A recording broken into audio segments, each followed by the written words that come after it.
Oil, stew, bread, and axe. These were miracles that were performed with the school of the prophets.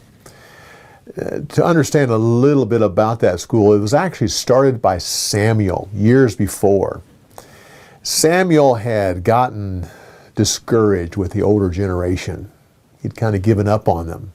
So he started an education program where he went to various cities and he taught young men to be men of character. And he taught them to love the Lord. And he taught them to read and to write. This was basically a illiterate nation at this point. I personally felt that, or feel that the school of the prophets influenced David. For some reason, he knew how to read and write.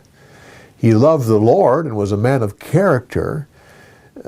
Samuel died discouraged, not realizing what he had done. By setting up that school of the prophets, he had literally influenced the coming kingdom when David and Solomon would rise and take over and be men of character.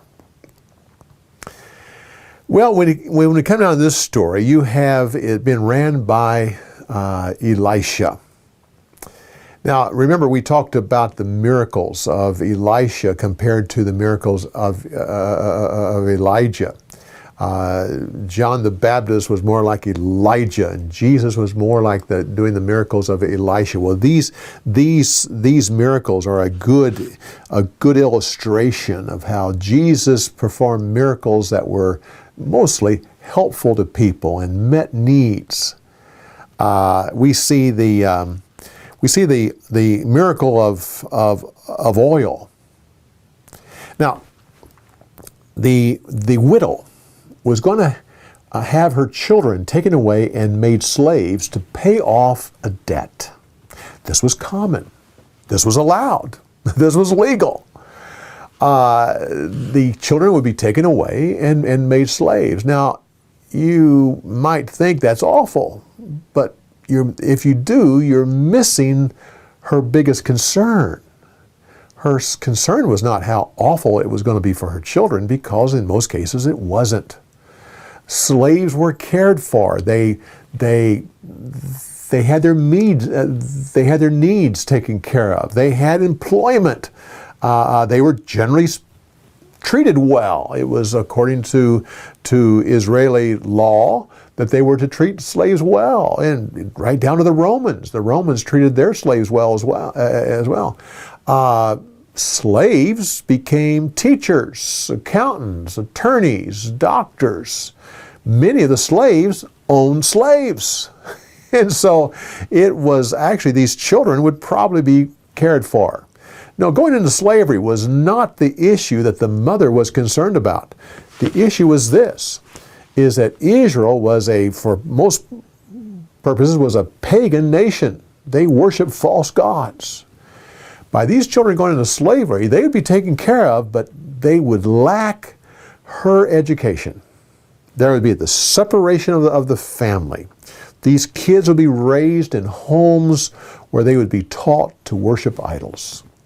The mother was concerned. This was a hardship. And she went to the prophet. Now, the stew, these wild gourds that were, these were probably a melon that grows down in the area of the Dead Sea. Interesting about that is the fact these melons have a very pleasant smell, and so you could see where the man that was gathering these would mistakenly think this would be good to eat. That's kind of interesting. The bread. The first fruits, the people brought the first fruits. Now, according to the law of Moses, this was to be brought to the priest, not to prophets.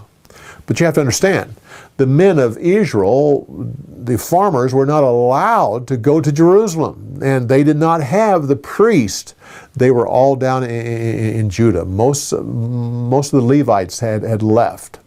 So it was a custom then to, if you were a follower of Jehovah, you took your bread and your first fruits to the prophets. This was not a overly generous thing, since most of the people in the land served Baal or other gods and took their bread to those prophets and priests. But where it was, this was a good thing for the prophets, and they received them. But in this case right here, the emphasis is the multiplication. 20 small loaves of bread. They're just little tiny loaves. And 100 men.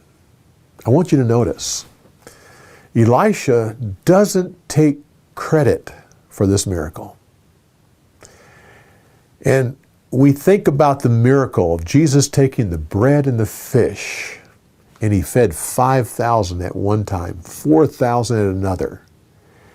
I would like to think that it was the Lord here that was, this was feeding these 100 men with the bread, because Elisha says, the Lord says there will be enough for everybody and there will be some left over.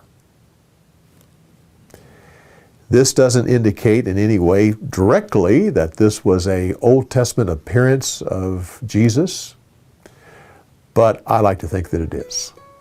Well, come back next week. We continue on with more story insights on the Story of the Week.